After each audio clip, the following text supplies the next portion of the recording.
We're finally getting to the board breakers for Duelist Cup. I've made a tier list on the best decks for the Duelist Cup format and the best hand traps.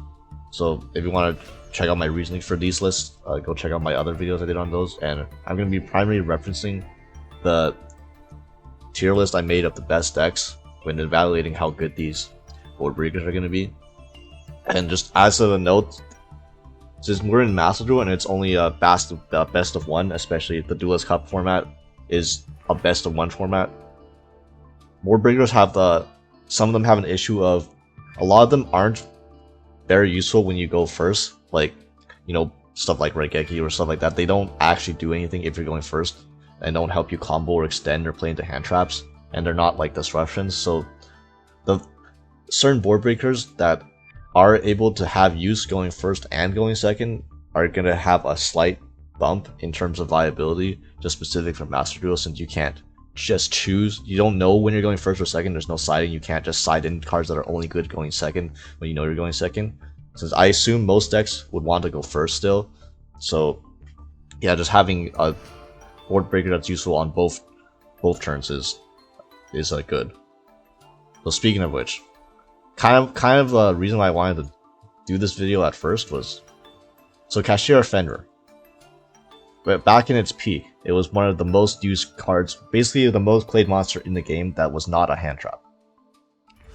And it was, some people argued, the best monster in the game. Currently in this format, I would not evaluate it as that. I would actually put it here, just strictly middle, like average, like in the okay tier. And I was gonna say, like, at one point last month, I thought that Kashtira Fenrir was possibly the most overrated card in the entire game. But judging by the usage statistics on Master Duel meta, that's actually not the case anymore, because this card's usage had just been dropping. Like before, when it was over 50, nearly 60%, now it's dropped below 40%. It's in the 30s, and there's no end in sight to how fast it's dropping. Because the main benefit that people think when they see Fenrir is that it's a good card that's going first and second. It's a disruption sort of going first, and going second, it's useful, right? Which used to be the case, but now if you look at the best decks in the format, you have Dragon Link, Labyrinth, Pearly, Mathmech. So 4 of the top 5 best decks. I would say this card is like actually just garbage going second into them. Labyrinth, I don't need to explain why Fenrir is not a good card, not a quote-unquote good board breaker against Labyrinth. Against Mathmech, they have like 3 things they can do with this. 1, they can Super Factorial this because this is vulnerable to Super Factorial. 2, they can Terahertz, send Mirrorlogical Aggregator and just negate this, and then threat is relieved. 3, they can just ignore this because this Fenrir is not threatening to their end board. If they value their Terahertz, they can use Terahertz to negate it. If they don't care about the Terahertz and they just want to resolve Super Factorial into Laplation, well, Fenrir cannot interact with the back row at all, so it kind of just does not work against either forms of Mathmech's disruption. Against Pearly, you already know, like you should know that like X Pearly Gnar does not care about Fenrir anyway, so scratch that. And even against dragons, you would always rather want to prevent a dragon from making their board than to try to break it, especially with Fenrir. Summoning a Fenrir into a full Dragon Link board with regain and like Borderland spheres, like another negate on the field, that's pointless. Because the thing that would make Fenrir good is that it can trade 2 for 1 against your opponent. It has the threat of running something over, and it can, if your opponent tries to do something to it, then theoretically it could banish another card. But you're never going to get that opportunity against a combo board that actually has real disruption and real removal. It never trades 2 for 1 anymore against your opponent's cards. It only ever trades 1 for 1. At that point, it's basically reacting like a smashing ground. So yeah, it's against the top decks in the meta. This card is not great. This card works best against the lower power decks, in which case, you know, that's at that point I don't think you're running board breakers for handling the lower power decks. And yeah, the best matchup against like what we consider a top or near top tier deck for Fenrir would be something like Kashtira. Because Kashtira was like the one deck where Fenrir, North Special Summon Fenrir was actually threatening. Unfortunately, Kashtira has fallen off a lot since 2 months ago. That it is way, compared to the top 5 decks, Kashtira sees by far the least play. So yeah, only having one good matchup out, like maybe the best 6 decks, and with that one matchup being the least played of them, doesn't bode well for you know, Fenrir's viability as a board breaker. It still has use going first, but I mean, so do a lot of cards going first that are, frankly, probably better than Fenrir if that's what you're trying to get out of a card. And speaking of Kashtira, these books, before I rated them really highly last Duelist Cup, it's first of all, they're not going to be good. So if neither Eclipse nor Book of Moon is good, then Book of Lunar Eclipse is just straight up should not be considered as a card this format. And again, these books are only primarily good against Kashtira. Before, when Kashtira was a highly played deck, it got some value, but now it's like, you know, book against Lab, book against Math Mech, book against Dragon Link. It's kind of a meme, but book against the deck that has like 4 Link monsters on board. Yeah, they're still, at least book is somewhat useful going seconds still, as in, by useful I mean it baits out 1 negate. Like, you can target a Savage Dragon with book and then they'll negate it. That's the extent of the book's usage going second, so it's not amazing. It's not really good as a board breaker, but it is okay, like, as a disruption set going first, because this is one of those quote-unquote board breakers that actually has utility going first. You can set it as a disruption, and that's honestly a better form of disruption than, like, say, a Fenrir is versus Dragon Link. But again, book is also not good against every deck, you know, like, it gets rid of 1 body versus Math Mech. It actually does nothing versus Branded. It's good versus Kashtira again, but you know, it's Kashtira here. So how many Kashtira are you expecting to face this format, right? Like that. This was Kashtira was the one deck propping up the usage of Book of Moon, and with it being like, and if Kashtira usage goes down, then all the corresponding cards that are used primarily for Kashtira are also lose a lot of value against Pearly. Like, I would say it's actually better against Pearly than it was before. Before, Pearly would just make, with 3 listener, we would just make a hard make X Pearly Noir, so literally useless in that matchup. Now, because the listener only has 2, they're more forced to go into make X Pearly Noir with Eep and flip it on your turn. Then this has more value because you can chain book to the Eep, then that will make them so that it can't end on Noir. So it's, you know, 1/3 of the time this becomes better against Pearly, but again, you wouldn't, at that point, you wouldn't play a card just for being good 1/3 of the time versus a matchup going second, right? So these are primarily, like, the fact that these are board breakers, but the best use of them is to actually just having them going first and set them as interruption. That just shows like how mediocre they are at actually helping you break a board, and that's not the reason why you wouldn't put these cards in your deck as as basically trap cards turn 1, right? If you wanted to have cards that are good going first, you wouldn't be playing board break. You wouldn't be looking at board breakers like this, right? And next is Change of Heart. So Change of Heart is probably one of the worst board breakers on this list. And when you're evaluating a board breaker, what are the positives that board breaker brings? So you have cards that, one, cannot be responded to, such as Dark Root and Droplets. Change of Heart can be responded to, so if your opponent just has a negate for that, they can just negate this right out. As simple as that. There are board breakers that go after, there are monsters or board breakers that go after back row, and there's board breakers that go after monsters and back row, like evenly. Change of Heart can only go after monsters, and at that, it only goes after 1 monster. It's not really a board clear, it only targets 1 card. So if your opponent has multiple threatening things, does not necessarily threaten the entire board. And Change of Heart, does it have a use going first? Like, such as at least the Book of Moons, the books, and Fenrir, they have application where if you open them going first, you can set them as interruption. Can Change of Heart do that? No.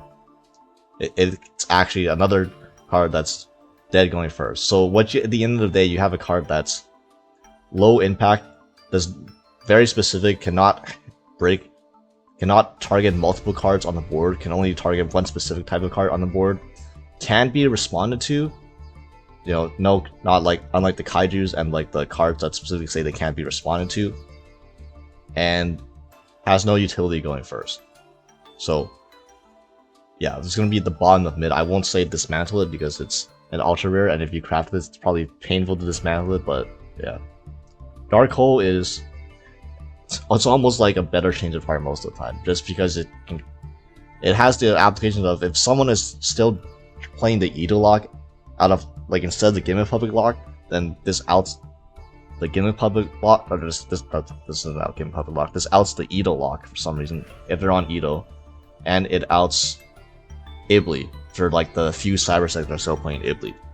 And it's also a board clear, but it's also like, these types of board clears again are kind of mediocre against the top decks, because they either have like there's like a common theme between Dragon Link, Labyrinth, Math Mech, and Pearly. So they're either gonna have one, an unaffected monster like Pearly, so this doesn't do anything. They're gonna have two, a combo board with multiple negates and disruptions, to where all this does is trade with negates, so it's not what really the value you're looking for from a board breaker. 3, they're back row focused, like Labyrinth, to where, you know, you don't have to mention why Dark Hole is bad against back row decks.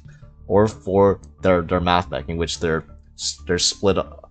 They're split up between their hand, grave, and field, or their hand, field, and their back row, like their monsters. So yeah, this only deals with 1 out of the 3 of those, and furthermore, it can also be negated if they really care about their board setup. So yeah, it's not, and it's useless going first. So it's, if just from the pot deck perspective, again, these cards are being they were propped up last format because of the Kashtira seeing play. If Kashtira is seeing the least play out of all those decks, then this also loses value. Something I've been saying this entire time, pretty much so far.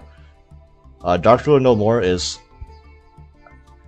it's slightly better. Like, I still don't like these types of board breakers because the way the top decks are positioned, even against Vanquish Souls, which I haven't spoken about as much, but Vanquish Souls, a card like Dark Duel No More is not very effective. Like this, I mean, okay, Dark Duel, specifically Dark Duel is a good card versus Vanquish Soul, because first,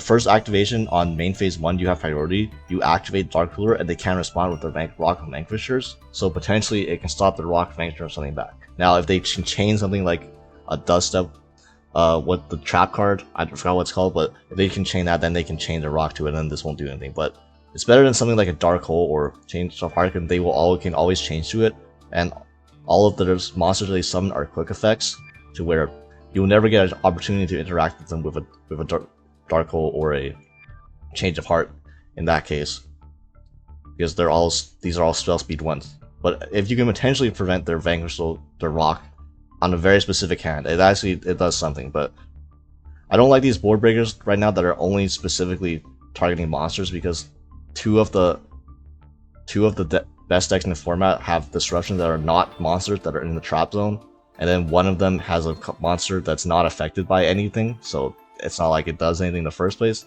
So this only really covers Dragon Link, which I guess is better than the rest of these cards here. So we can put it here for covering 1.5 decks, for sometimes covering Vanquish Soul. Duster is actually... So Duster is good against Lab, right? The Dragon Link endboard has some spell traps to it, like Regain and Beast. If they manage to get both, then resolving Duster is actually somewhat relevant, though again, they can respond to it, so it can often just eat a negate instead, which is not what you want from your board breaker. And against Math Mech, Duster is actually not good against Math Mech specifically, because they will just chain. 1, they can negate this with the Terahertz, but 2, they can chain Super Factorial, and it's basically the same thing, because they will still send another card from your hand, and then you have another negate. So their 1 Super Factorial still traded for your Duster, a card in hand, and another negate. And it has a negate for another card, so it traded 3 cards. So it's the same thing as if they just activated Super Factorial normally, since you committed a Duster to it. So it's not fantastic. This is good against the back row decks, I suppose. It's better against Branded than the. I mean, I won't say it's better against Branded because Branded now has threatening stuff in the main monster row and the back row, and a lot of the things that they have in the back row they can just chain to Duster, so it's kind of iffy there. And even against Kashtira, you know, this card does not deal with Rise Heart, so yeah, this is iffy on this one. It's somewhere down here, I would say. Like at the very least, there's one top tier matchup the Duster is good against, whereas these cards are all just relatively mediocre against almost every matchup. So yeah, enemy controller. This was a relic from Kashtira format when people were really looking for Kashtira outs and Rise Heart outs, and this can potentially dodges stuff, and like dodge targeted negation by just tripping your own monster. And I thought that when Vanadium came along, that might have been a deck that used this. Vanadium can take advantage of enemy controller, but it's like not in its current state. Vanadium doesn't really have all of its good cards yet, so yeah, this is it is not. It's also a disruption going first, but it's a very, which is one of the things that it's going for, but it's a very costly interruption. It either the battle change position does nothing but prevent Zeus against like a Zoodiac player, which like, that's, you know, that's not really that's not really relevant. But taking a monster is good disruption, I will admit. It's just very costly, but it is if you have a board and then you have any controller as a disruption, it's actually a very strong disruption. Like if you have extra cards to sack off that you don't care about, then it's an actually strong interruption going first. It's just going second. It's like a more costly change of heart that sometimes allows you to do stuff like dodging interruptions, which is, I suppose, more than change of heart can do. Evenly matched. So before I said last round, evenly matched was like really mid, because if the two best decks were Kashtira and Hurley, they have very obvious cards that they want to keep, and those are the problem cards in the first place, so evenly doesn't deal with them. And Kashtira is seeing less play, so there's less of an issue against a Rise Heart if you're not seeing it as much. And yeah, against Labyrinth, yeah, it's good. Against the thing is, like, you just lost one bad matchup but gained another bad matchup in Mathmech, because once again, this is a card that Mathmech has 2 points of interaction on their board usually. They usually have a Super Factorial and they have a Terahertz. So this one can be negated by Terahertz, I've always said this, but also it trades 1-for-1 with one of their interruptions at best, but also doesn't deal with what they decide to keep. Like, you will still have to play through at Super Factorial Laptation, now down 1 card after evenly. You have to give up your battle phase. And if they have any more committed, it's usually because the play where they search a Signet Conflict. So then this wouldn't matter anyways, but yeah. And then Vanquish Souls doesn't really put anything on board until you already commit. And by that time, you know, evenly is kind of dead because you already summoned monsters to your field, so it's just not great. And against D-Link, again, this can negate their cards, but at least this is, I mean, this can be negated by their cards.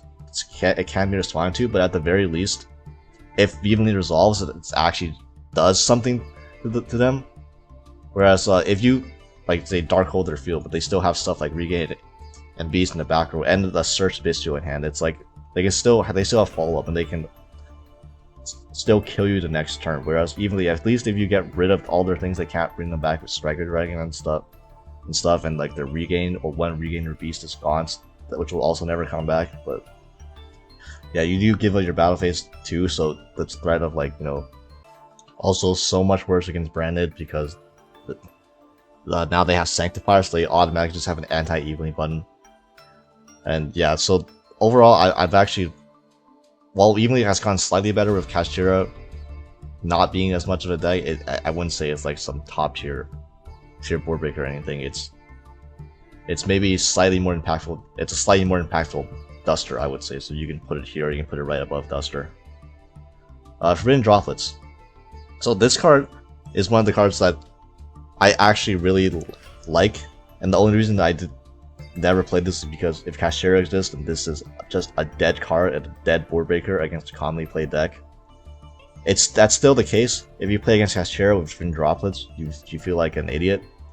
But against other matchups, this is like so much better. I don't know. Say for example against Mathmech, right? If they flip Super Factorial, make Loplation, you chain droplets, sending a monster, you negate their Loplation, and it's just like that. This deals with that entire disruption because they can't respond to, they can't negate droplets with Loplation. They can't. So yeah, it deals with that. Against Pearly, if Pearly makes a Nor, but they use their effect to spin, as soon as they get below 5 materials, which if you're playing a deck that can force them to with the threat of Goddess or with the threat of a high attack monster, or just plussing and have like very obvious choke points that will get them to prompt to trigger Noir, the minute they get to below 5 materials, you chain droplets, then they can no longer respond to droplets with Noir, and then it gets negated, and then the entire chain gets negated. So like every Noir they put on the chain before to get below 5 materials, they also get negated, and it just deals with that card. So like that, this is one of the board breakers that actually does deal with Noir. That's not a Kaiju. It has utility going first because you can set it, and it's just an interruption that's a lot of times it's better than Infirm because again it doesn't target, and if depending on the card you said, they can't respond to it.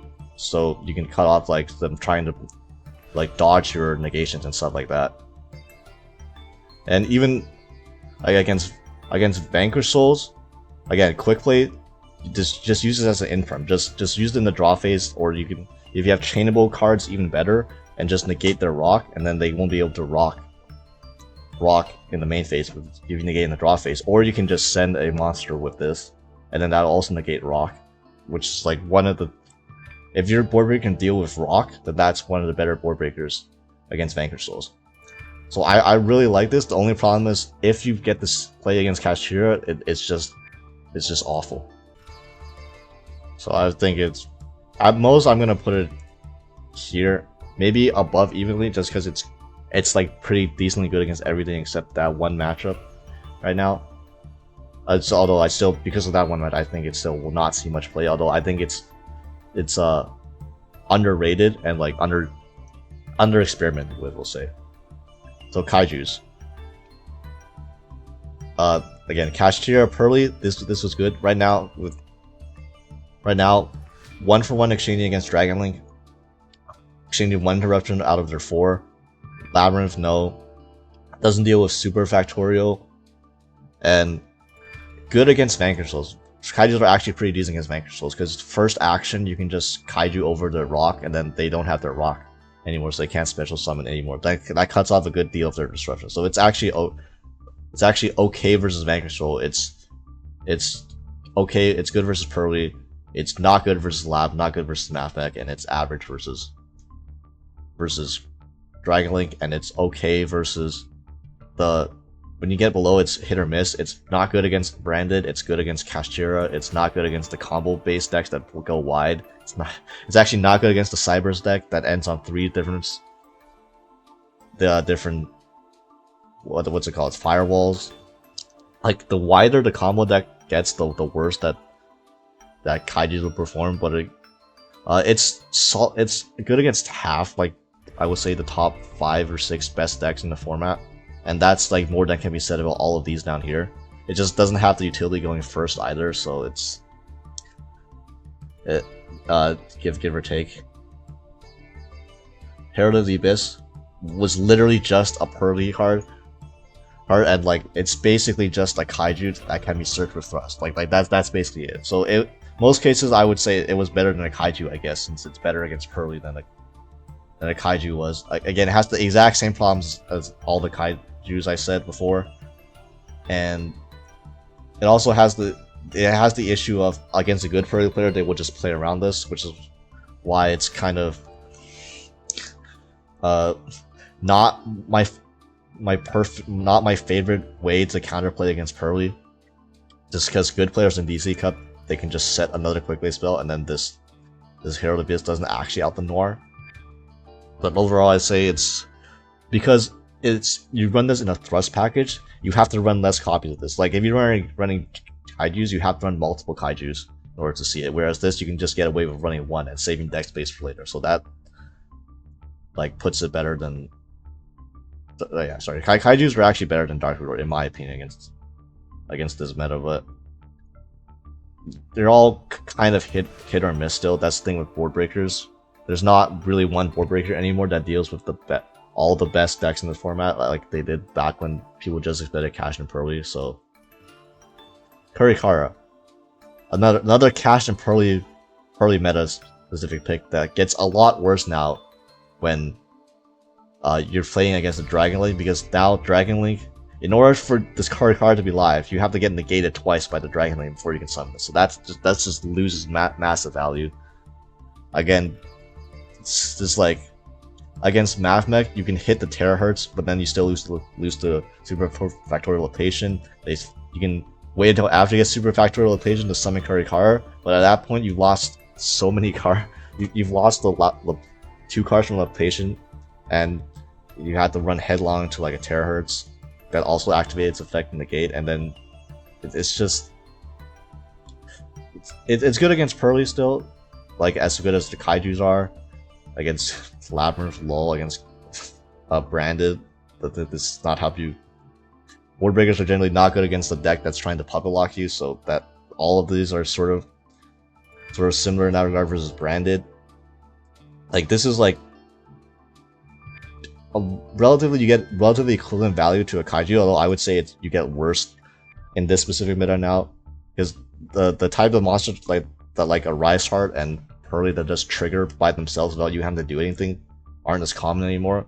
Now, if they're using a monster effect, it's probably in response to one of your actions, so they're actually getting their interruption first before you get a chance to drop Kurikara, which is why I haven't pointed it below a Kaiju for now. And it's just kind of mid. Like these are all okay against certain matchups, but not against all of them. Like Lava Golem's the same thing. Lava Golem, I would actually say, is probably the best out of all of these. It's because it deals with 2 monsters instead of 1. So against wide combo boards like D-Link, you'd rather have a Lava Golem than a Kaiju. Against decks, as I mentioned with interruptions, you don't have to wait for your opponent to interrupt you first, like with Kurikara. You can just drop it. The only issue is against Vanquish Souls, this actually isn't live, so that's actually maybe that's tough. That's tough. It's also not. Sometimes it's not even live against Mathmech either. But Mathmech, you don't really care. They only have 1 threatening monster on board, right? It's going to be the Terahertz. The other one is going to be like a Heathel that already activated, or like some random other thing. But I guess it is better than Kaiju some of the time against Mathmech. They usually do end on 2 monsters instead of just a Terahertz. But also against Vanquish Souls, you can't Vanquish Soul a single rock on the field, so it's not always live against the Vanquish Souls as much as you want the Kaijus to be. That's just like the way these 3 goes. It's like they're all like give or take against one certain matchup, and they're all not good against every matchup because this exists and this exists and this exists. It's kind of unfortunate the state of board breakers as we are now. Lightning Storm is like, I will say it's a better duster because it can possibly threaten monsters theoretically. Although, again, at that point it's like a if Dark Hole is not good, then Lightning Storm's ability to kill monsters is also not that great either. And it doesn't. The problem with all of these is none of these have utility going first, so they all just feel bad to open going first. And then couple that with playing against a matchup where they're not good against and they're dead going for jeez. Again, interchangeably put between here whether you value being able to get it off thrust and still being live, or just having some little extra utility, no matter how good that utility actually is. So Pankratops, I actually kind of like Pankratops right now. I like it better than Fenrir, which is like an odd thing to say. Like, you tell someone that people were saying Fenrir was basically a better Pankratops before because it had utility going first. Although, as I said in this meta now, it doesn't have the utility going second anymore. It's not as good of a board breaker. Whereas Pankratops is still a decent board breaker, not fantastic. Again, you're gonna see a lot of these board breakers that deal with monsters, they just fall shy against these 2 specific decks, which is unfortunate. It does do a whopping to Vanquish Souls. Against Dragon Link, it depends what their end word is. If they end on like Dispatter, Orlin, and like a Savage, then you know this can't run over anything. So unfortunate right there. And yeah, against Kashtira, it's fine against Kashtira. Against Pearly, it doesn't deal with the Noir out of 10. So it's like, it's really the weird combo decks, like basically a Vanadium and like Sprite that end on low attack monsters. That's where that's where a Pankratops gets the most value, because then you're guaranteed to trade 2 for 1, regardless of if they have a negate or not. But as you can see, those decks that Fenrir are best against are not among the highest tier decks. They're kind of below. At the same time, Pankratops is better than Fenrir in a lot of these matches, because Pankratops at least hits back row, so it can threaten to... It actually at least does something versus Labyrinth, whether you value that line MST and back row as something, but... Yeah, it's not fantastic, but just as strictly as a board breaker, it's better than Fenrir. Although again, no utility going first, so you might see it like this. Raigeki is just literally Dark Hole. I would argue this might be even worse than Dark Hole, just because Ibli exists a non-zero amount of I've been Ibli'd a non-zero amount of times. Now, it is barely above 0, so maybe revalue Raigeki not nuking your board after you add it with Thrust. But yeah, I don't even see people add, even when people are playing Thrust, I don't even really see them add Raigeki or Dark Hole as a Thrust target usually. Only really in blind second decks, but in most decks, these are not the high priority Thrust targets to even include. Red Reboot. So Red Reboot is actually, it's the board breaker that deals with the back row and actually deals with it, unlike Duster and Lightning Storm, where they still get to chain their stuff, so they can still get value out of their back row if you use this. Whereas Red Reboot just completely stops the back row decks. So it's actually a good interrupt. It's like the opposite of the monster board breakers, whereas the monster board breakers you can use against like Pearly, Cash, Dragon Link, and sometimes Vanquish Soul. The Red Reboot is what you want against Mathmech and Labyrinth. Labyrinth, obvious, but Mathmech, you can hit the Super Factorial, which is, again, their biggest form of disruption. So it's actually like, this saw a lot of popularity last EZ Cup because of the increased play of Labyrinth and Mathmech. I'm not sure it's enough to justify 2 decks is enough to justify Red Reboot as a card, because again, other than that and stun matchups, most decks aren't back row reliant. Like as you see just in a snapshot, there's mainly just 2. And Branded has back row, but they also have this card called Branded Red, which is not a trap card, so Red Reboot doesn't stop that. And yeah, it's like basically view Red Reboot as the inverse of these. It's good against the decks. Red Reboot is good against the decks that these board breakers are bad against, and bad against the decks that these board breakers are good against. It's the kind of what the meta is looking like right now. Santa Claus. This is just for Pearly. I don't think Pearlies are running Kaijus right now, because again, Kaijus don't cover every matchup. So if Pearly is not running Kaijus, then this is seen no play, because this would only be seen in Pearly. Sphere Mode. So Sphere Mode is actually good against Dragon Link, but that's all it's good against. Like, it's actually not even live. Like, it's not even live most of the time against Mathmech. It's not even live against Pearly. It's never live against Vanquish Soul. It's like not even live against Kashtira half the time, because if Kashtira makes double Arise Heart, then this is like the one board breaker that loses the double Arise Heart pass and nothing else. Like, this is actually so mid. Like, if you're very concerned about Dragon Link and not concerned about literally anything else, and you're playing a back row deck, like that's like Morganite stun, and then maybe you can justify this, but this is just no. Just if you're gonna use a board breaker that costs your normal summon and deals with all the monsters, just do the Lava Golem. This is not really worth it. Super Folly. Super Folly is interesting. So Super Folly. It's good against Dragon Link.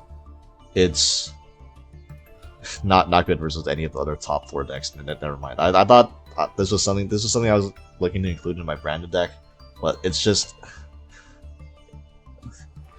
it's just so hit or miss against the top decks. Like even against like Kashtira, right? If you want to out the Rise Card, you have to commit your own monster first, and then Super Poly. So you're committing 3 cards to out just a single Rise Card. Like that's not efficient use of cards. It has, again, where this is a card that is useful going first. You can set it potentially, and it's good against Dragon Link. Although it's not good against. Again, it's not really that great of a disruption. It's sort of depends on what they go for, right? You cannot hit. By the way, if people think you hit double Rise or double Exceeds, you actually cannot do that because Garua requires 2 monsters with different names, so you can't fuse the same monster for Garua, so you can't actually stop the Exceeds from linking into exceeding into the Allen version and getting circular that way. It's just kind of, I would view it as like better than. Would I view it as better than this? Because it's so hit or miss. Like, all of these cards are like. Okay, so I guess the logic is with these board breakers that are mid, they're mid because they're not actually useful for their board breaking purposes. Which means if they're bad as a board breaker, that means they get more value out of their other utilities, such as being able to be set turn 1 or like having utility going first. In which case, if all of these cards right here are mid as board breakers and they also have no utility going first, then yeah, they're gonna be worse than these cards, which are at least they're mid in terms of board breaker capability, but at least they have use going first. So we're gonna do it like this, even though Super Poly is kind of dubious on how useful that is. Thrust. So basically, if you haven't gathered from this video, is that I think board breakers are all kind of bad this format. They're all kind of mid. They all can't. The format's too diverse for like any single board breaker to cover all the matchups you want. And if you're running multiple combinations of board breakers, then you just risk drawing dead cards versus other matchups. So in that sense, Thrust. If you're running board breakers at all, Thrust is good because Thrust lets you run the minimal copies of board breakers you want. So you have the least possibility of drawing a dead card in a certain matchup, but you still have access to them as if you were running 3 copies. So yeah, in a sense, that is the point where we're at with board breakers, and that the card that lets you run less of them is the better one, so you have less bad cards in your deck. And bonus points, like honestly, Thrust sometimes feels more useful going first, especially if you have an actual good target to set off of Thrust. But even then, probably setting D-Bear or setting the destructive Daruma Armageddon, that's better going first than any of these board breakers will be at going first. So yeah, best board breaker at going first, and can get you the right board breaker going second. So Thrust will still be put it here, and the Kaijus and Lava Golems, they lose value, so not being able to search them is less of a downside in this format too. Talents might be solely here because it has utility going first and it's not bad going second. Now it's not great going second. It's not like what you want to see because, again, if you look at the matchups, it's not always live against Labyrinth. Labyrinth does the stuff in the draw phase, so it's not live there. Hurley does the stuff in the standby phase, so it's not live until you commit something. Mathmech Heat Soul draws in the draw phase, so it's not useful until they already interrupt you, which is why this is better paired. It's better paired with Thrust, because if you use Thrust to get this, that means usually this is live, but hard drawing this is actually not guaranteed it's live all the time. Although with hand traps being the meta, there's a lot of decks running hand traps in the meta, so it's still okay, and it's good against Vanquish Souls because Vanquish Souls will always have this live. And yeah, it's not going to break an entire board by itself unless your opponent's not careful with Dragon Link and they leave their Borderland on the field without a negate, and then you can talents their Borderland and clear your whole field. And that's the one time Triple Tactic is actually going to be a full board breaker. Other than that, at the very least, the strength in Tactic is that it's versatile, and that if you're playing against a bad matchup, theoretically, it can do something. Whereas all these board breakers, again, if they're in a matchup where like these board breakers are bad against, they're just bad, they're just dead. At least this could possibly trigger one of its other effects and not just take the monster. You know, you could draw 2 with this. Sometimes. Again, it's not, as I mentioned, not all of these decks even play into tactics in the first place, so you really gotta get it off of thrust in order to guarantee it. And Ultimate Slayer, this is just, yeah, I don't know. This is like slightly better change of heart. I will say that it can be responded to, so it can guaranteed out one problematic monster as long as it's not a Rise Start, whereas Change of Heart can't out a Rise Start. So how often you face a Rise Starter will determine how good this card is. Yeah, and you get the value out of the monster at grave, but really, at that point, you would rather just have a board breaker that clears more things than just Ultimate Slayer, than like being able to plus off the one Ultimate Slayer. Usually, this has no utility going first, so that it doesn't have like that positive. XYZ Encore, yeah. If Kashtira and Pearly are ever above 50% representation combined, then this can come back. But XYZ Encore, it's just. Let me read Laplation for a second. Yeah, you literally cannot even stop Laplation with this because it's an on summon effect. So,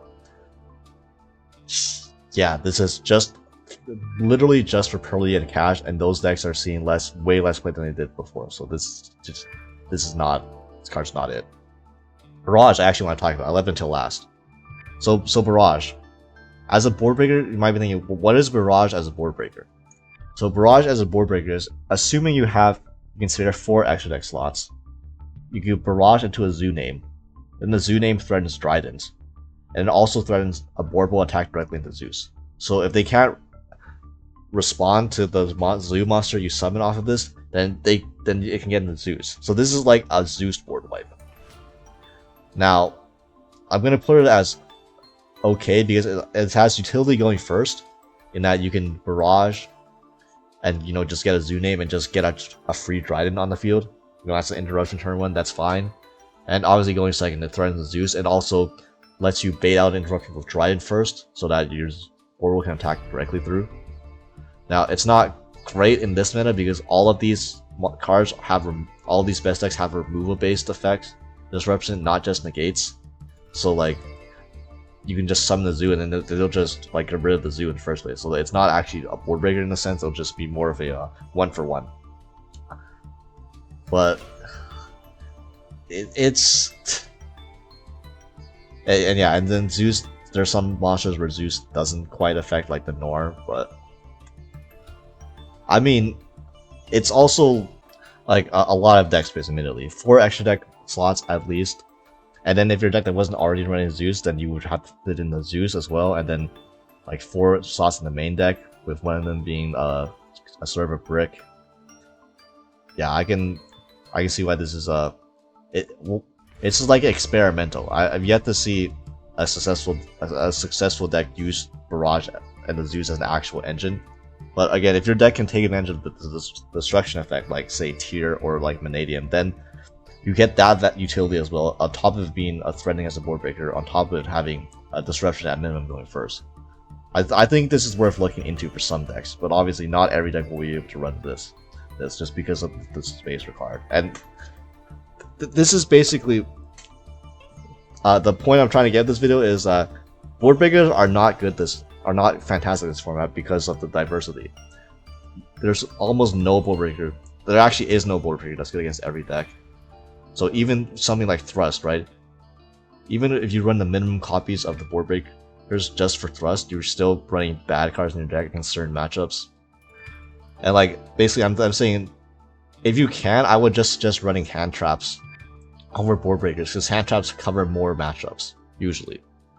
And hand traps, you would rather stop the decks that you want to hand trap as opposed to board break them, right? Because against Dragon Link, right? Would you rather stop them from getting their full combo directly, or have to play into their entire board with like 4 interruptions and back row with a board breaker that only deals with half of their board, or that does not even deal with their board at all? So yeah, that's just the nature of Master Duel, and then the fact that it's a best of one. So then, regardless of like how good the board breakers are in the format, you're always just gonna have certain board breakers that are just useless going first, that are useless in half the games you play just because you went first. So yeah, I'm not a fan of board breakers this format.